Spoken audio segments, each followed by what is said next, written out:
Good afternoon. The President will be speaking at 2:30 on the administration's efforts to reduce red tape and federal regulations. Within 10 days of taking office, President Trump issued Executive Order 13771, instructing the Office of Management and Budget to remove 2 government regulations for every new one created. Washington scoffed, but the administration acted. In under a year, we have unleashed the American economy, businesses, and job creation. These efforts and the rest of the president's agenda have fueled economic growth, including all-time highs in the stock market, a 17-year low in unemployment rolls, new highs in manufacturing and consumer confidence, and much more. As the president said yesterday, we're at the final stages of historic tax cuts and reforms that will provide massive relief to middle-class families, lower tax rates on American businesses to make us more competitive, and make our tax code simpler and fairer for the first time in decades. We want to begin lowering the tax bills in Americans' paychecks starting next year, where Americans who faced economic headwinds for 8 years will have the wind at their backs as they seek the American dream. And with that, we'll get started because we are on a short time frame, and I will take your questions. Jonathan. Sarah, on the taxes, what is the president's message to those Americans, including some in the middle class, who will face tax increases under this tax bill? Look, our focus since day one has been to aggressively push to make sure as many Americans as possible get a tax break, particularly those in the middle class. That's going to continue to be our focus as we continue in this process, as I've said time and time again. But the message to those that will face an increase, I mean, every analysis shows some people, including middle-class Americans, are going to face an increase. And overwhelmingly, the middle class will get a huge tax break, as most Americans will. And that is, again, is our goal, is to make sure that more Americans see more of their hard-earned money. That's what we're pushing for. That's what we're going to keep working with the House and Senate to make sure happens. John? On taxes, you've got 2 no's in the Senate so far. You've got Senator Corker, who's been a no for a while. Senator Rubio came out and told us a short time ago that he's a no unless he can get an expansion of the child tax credit. Is the president willing to be a little more generous in the child tax credit in order to get Senator Rubio's vote?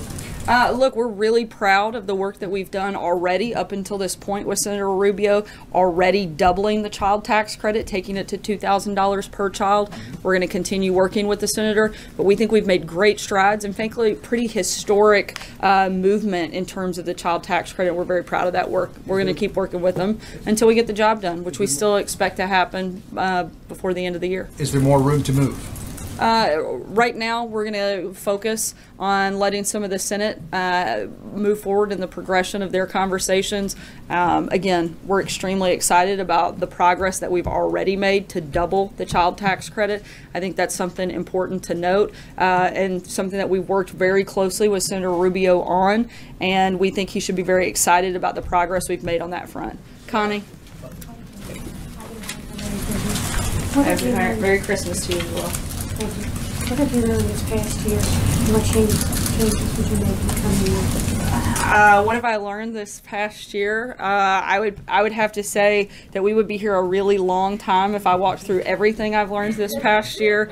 But some of my favorite things would probably be to take time to appreciate some of the really incredible moments and the special time and opportunity and honor that certainly that I have, but I think that all of us have, that we get to come to the White House every day, serve our country, and we get to call it work. I think that's pretty impressive, pretty amazing, and something that I hope none of us ever lose sight of. Thanks, Connie. Mara. Thank you, Sarah.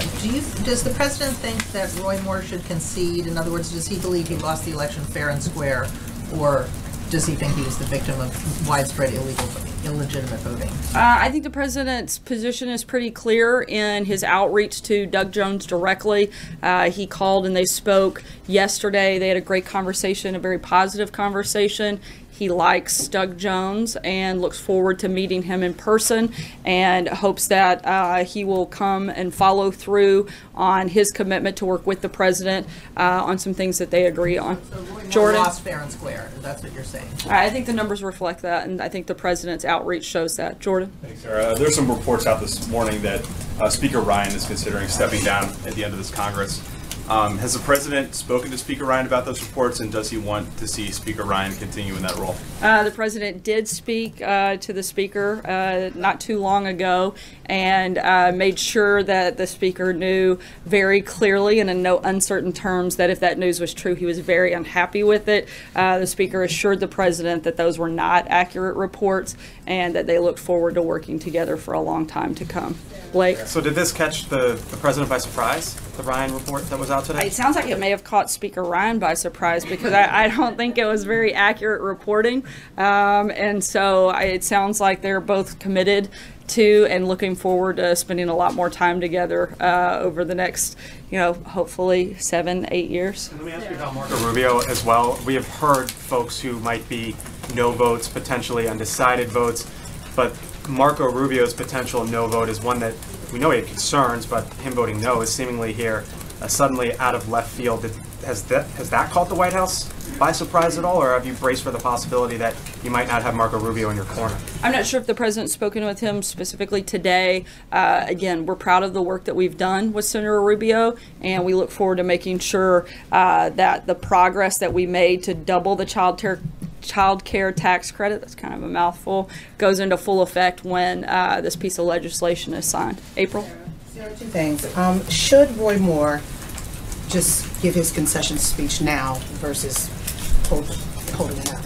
It probably sounds like it should have already taken place. Look, the president's already called and congratulated Doug Jones and expressed his willingness to work with him and to meet with him when he arrives in Washington. And the second issue, did you watch GMA this morning, and what are your thoughts about this tell-all and the uncomfortability of Omarosa while she was here, some issues? I did see some clips of that in terms of a tell-all. That's a question I think you would have to ask her. She resigned from her position yesterday. She'll be here later this afternoon. We put out a statement yesterday. I don't have any changes to add to that, and certainly, as has been the practice in the past and will continue to be in the future, we don't comment much further than that on personnel matters. Chip? Sarah, why is if she's resigned and she is going to, if she's resigned, but you said she will stay on, Omarosa will stay on through January 20th, why are the taxpayers continuing to pay her salary for another month if she's no longer here at the White House? As I just said, I'm not going to weigh in any further, as we often do, and as the practice, we're not going to get deeper into personnel matters. We've put out a statement. The president likes Omarosa, thanked her for her service, and again, she'll be here later this afternoon, so she's resigned from her position, but there's really nothing else to add on that front. Though, why is she still on the payroll for another month? Is that normal? Look, there's a lot of different protocols that take place in the government. That's part of the process.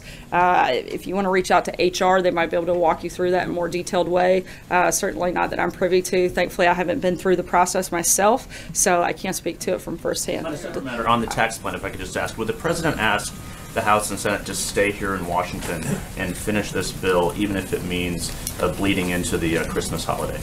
We're pretty confident that we're going to get there before then, but this is something that I think that both the House, the Senate, and the President are all committed to seeing happen, and we're very hopeful that it will take place at the first of next week. Jeff?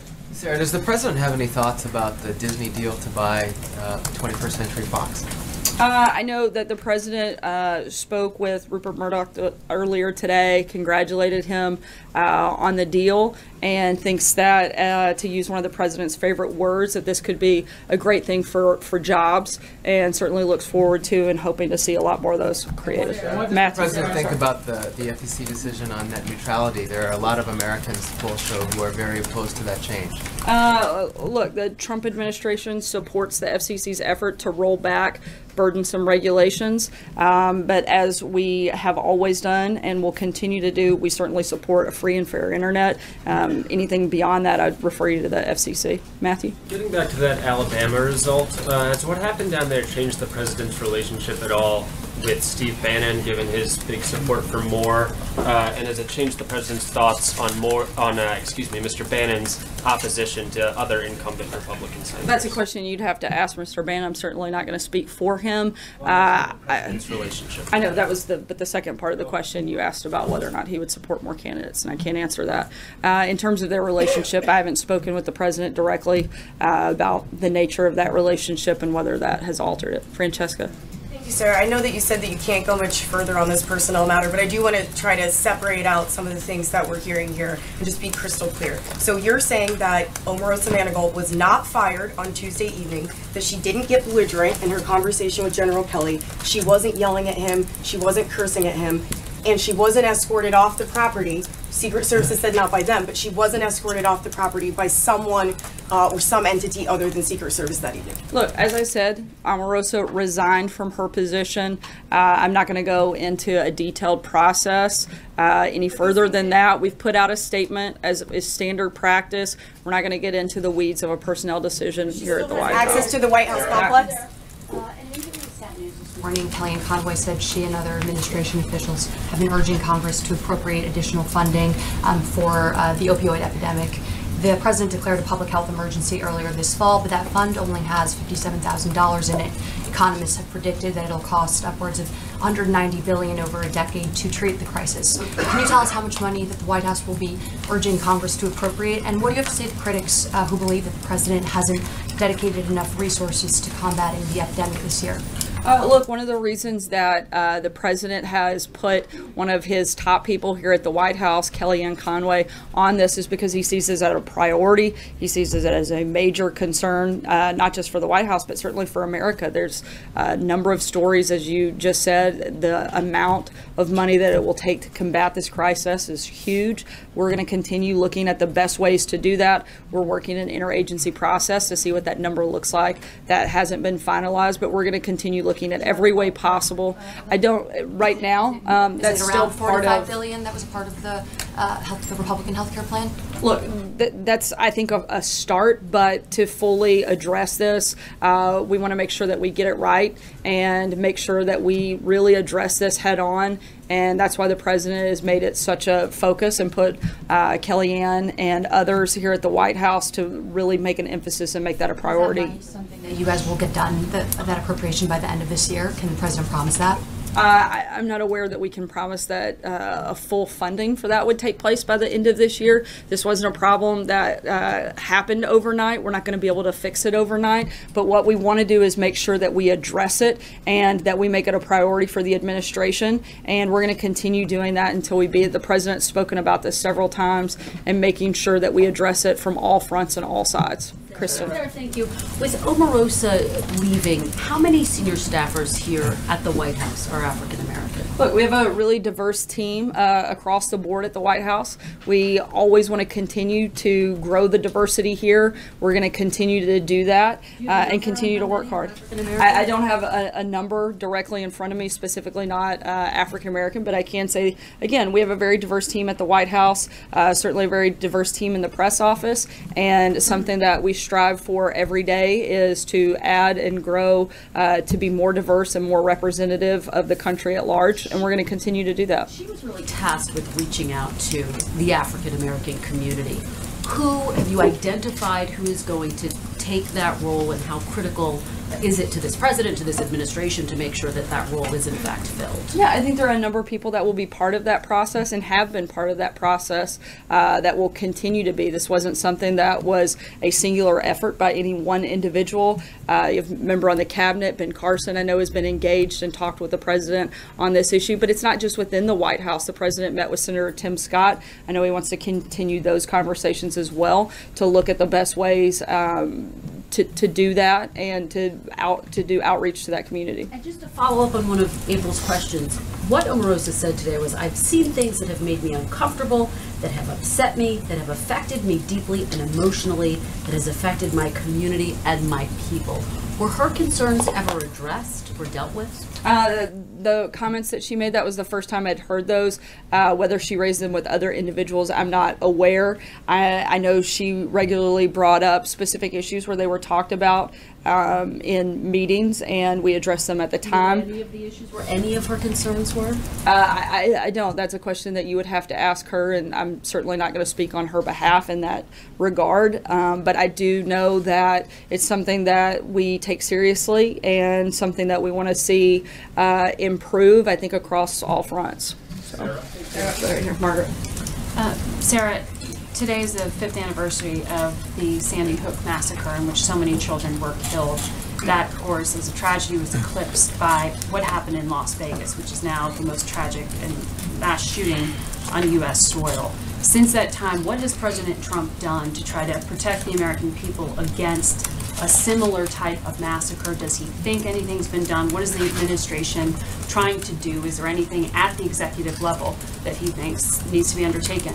Look, I think that there are a number of different ways that we look to protect our citizens every single day. One of the areas that the president has been outspoken about, not necessarily to those two instances, but just more broadly speaking in terms of national security and protecting individuals, certainly through border security, stronger vetting processes, and looking at whether or not there are other regulations that we could put in place that would offer protection. These weren't people who entered the United States. Right, and I said I'm speaking more broadly in terms of national security as a whole. And look, this is a president who knows that his #1 responsibility is to look for ways to protect American citizens, and we try to do that every single day. And whether or not there's a regulation that could be put in place or not that could have prevented those things, frankly, I'm not aware of what that would be, but we want to look for every opportunity, every way possible that we can to protect American lives, and we're going to continue doing that. Is it correct to say that the administration is looking at how to prevent these kind of mass shootings by domestic shooters on U.S. soil? I know that. I know that's something that absolutely. I know that's something that the Department of Homeland Security looks at and talks about and works on every single day. I don't think there's a person in this country that wouldn't like us to find ways to protect people, and we're certainly very supportive of that. And that's something that would be that the president has highlighted that says he wants to. I don't think there's any one thing that you could do that could have prevented either one of those instances, those horrible tragedies. These prescriptions getting very quickly just the other day for this failed terrorist attack, which is why in these cases, I mean, this is the worst shooting on U.S. soil on President Trump's watch. I understand that, and that's why I also think that you have to take these matters obviously very seriously. But if you could name a single thing that would have prevented both of these, I'd love to hear it, because I don't know what that would look like. But we're looking every single day at how you can protect American lives, how we can best protect American citizens. In terms of New York, we know for a fact this individual came through chain migration system. This is something the president has been outspokenly against and something that he wants to stop.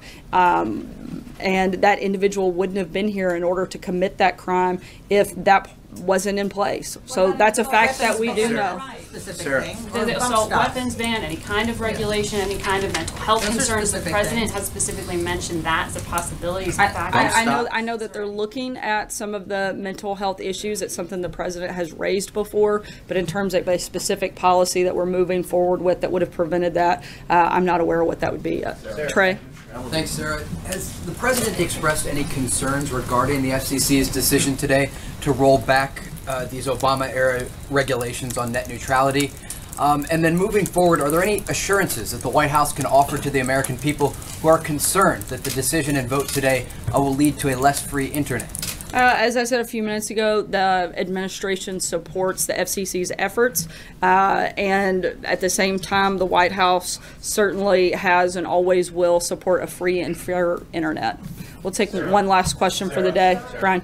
I'm going to ask a question about taxes. The Federal Reserve yesterday said that the tax bill would provide a modest lift to the economy. That's in stark contrast to words that the president has used, like rocket fuel to the economy. What is the data the president is basing his rosier picture of the impact on the economy of the tax bill versus the experts at the Federal Reserve? Look, there are several individuals I would point you to. Kevin Hassett, who has spoken in this room and on a number of networks that I see represented here, that has repeatedly stated that a lot of the statistics, a lot of the data shows that this will be a huge boost to the economy. It will bring companies back. It will grow our jobs, push the stock market higher. I think that those are all places I would point back to, and certainly I think there's great support that we have seen just based on the idea that this passes, that you're seeing the stock market increase, and I think a lot of that is tied to that. So, Said the word modest was used. I haven't asked him about that. I think upset's maybe not the right word. He might think that the other opinions that have been offered are a little more accurate. So the Treasury analysis used the president, two things just a on second, it. because I know that the call time is here momentarily, and the president will be speaking here in a few minutes. Just want to say thanks. Have a good week. And April, I'm looking forward to having some pie with you here momentarily. Thanks, guys. Can we get him out here? Can we get the president out here?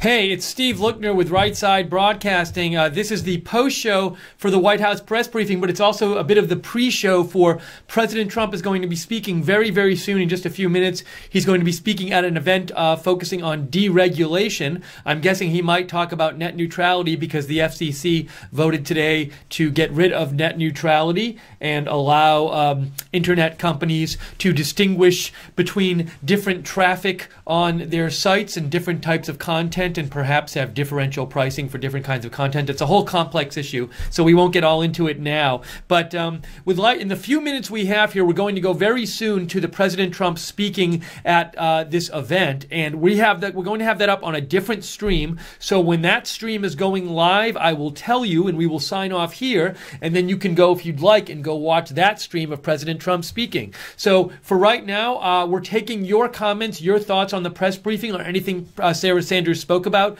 Write to me on Twitter at Lookner, at Lookner. I found it interesting that Sarah Sanders said that President Trump spoke to Rupert Murdoch and congratulated him on his sale. Today, Rupert Murdoch sold much of his Fox empire to Disney. He did not sell the Fox News Channel or the Fox Network or Fox Sports 1, but he did sell the 21st Century Fox Studio and Fox Sports regional channels to Disney.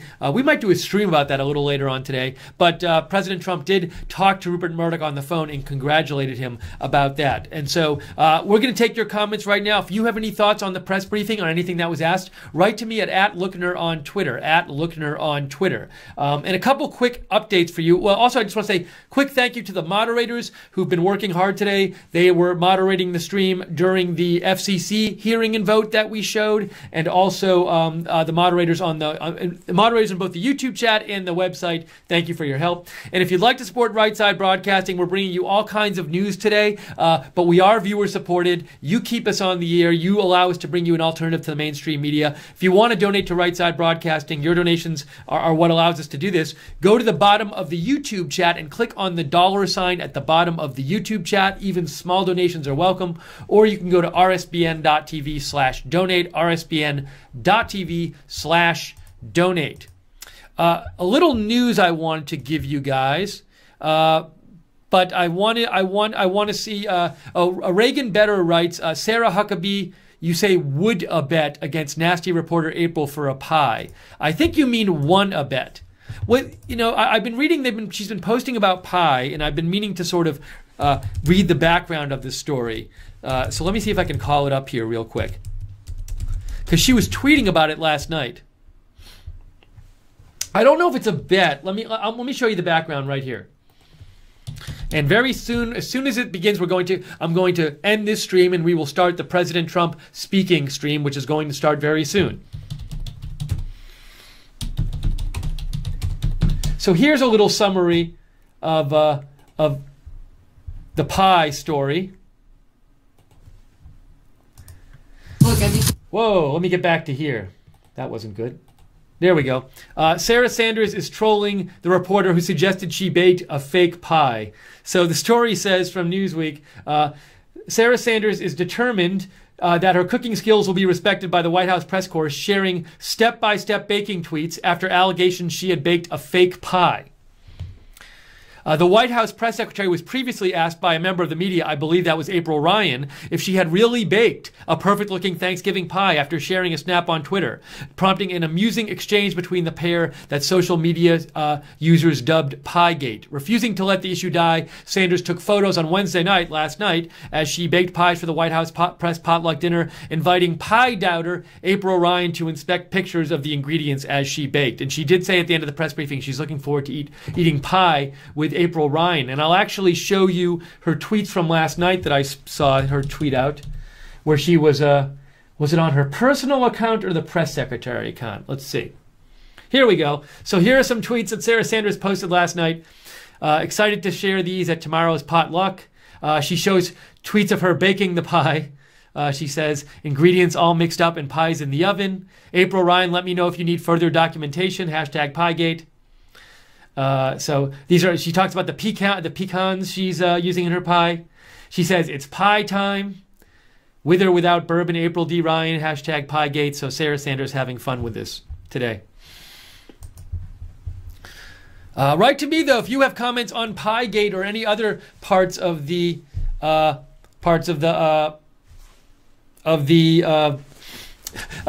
briefing that we just saw. And just in a couple minutes from now, we are awaiting President Trump speaking at an event on deregulation. That's going to start very soon. When that's going to start, we will end this stream and we will throw you over to that stream. And that stream is going to be on Right Side Broadcasting on YouTube as well. Jay writes in, please explain to me if the vote that went through on net neutrality, pros and cons. I'm not getting into it right now. We only have like a few minutes here. It's going to be it's such a complex issue as it is that I don't think I could give you a perfectly clear explanation even if I had a lot of time. But I'm not going to even try to do that briefly because I'll just end up confusing people. So maybe we'll do a stream on it later. I'm not sure. It's been a busy morning here and I need to go catch up on a lot of things, so I don't just want to start trying to explain and giving you a confusing explanation. Net neutrality, quite complex issue. It's one of these issues that I've actually read a bunch on, and then I do reading on it to try to get more clear on it, and sometimes I feel not even much more clear, if not more confused after I do the reading. Not simply summed up in a few sentences. I want to give you a quick news update about a couple things that actually were reported on either during the briefing or right before the briefing. Well, this is new news here. So Sahil Kapoor tweets out, Marco Rubio right now is saying he's a no on the tax bill as it's written unless the refundable portion of the child tax credit increases from $1,100. So right now, Marco Rubio is a no on the tax bill. He was a yes when it was in the Senate, and the Republicans can only afford to lose two senators on this tax bill. If they lose 3, then that is too many, and they will not pass it in the Senate. So that's going on right now. We'll see if the bill changes to get Marco Rubio's support. And another thing that was happening is there was a CNN report that I tweeted out about earlier. Oh, let's see here. Okay, we are going to President Trump's, he's going to speak on deregulation at an event on deregulation. We are going to that now. So if you want to watch that stream, go to Right Side Broadcasting on YouTube. Go to Right Side Broadcasting on YouTube. You will see the stream up at Right Side Broadcasting on YouTube, and you can watch it there. It is called, I'll tell you really quick, it's called, well, it will be called President Trump Speaking on Deregulation. I think we're going to end this stream now and then throw it up there. So give us like a minute to get it up there on YouTube if it's not up there already. But we are going to have President Trump speaking in a few minutes on deregulation, and you'll be able to find it on our Right Side website, Right Side Broadcasting YouTube page. We're putting it up there right now. Thanks for joining us, everyone. We'll see you on that coverage next. Thanks for all our moderators. Thanks to Joe for producing. Thanks for everybody who's writing in. And that's it for now. Join us to watch President Trump speak on our other stream in a couple minutes.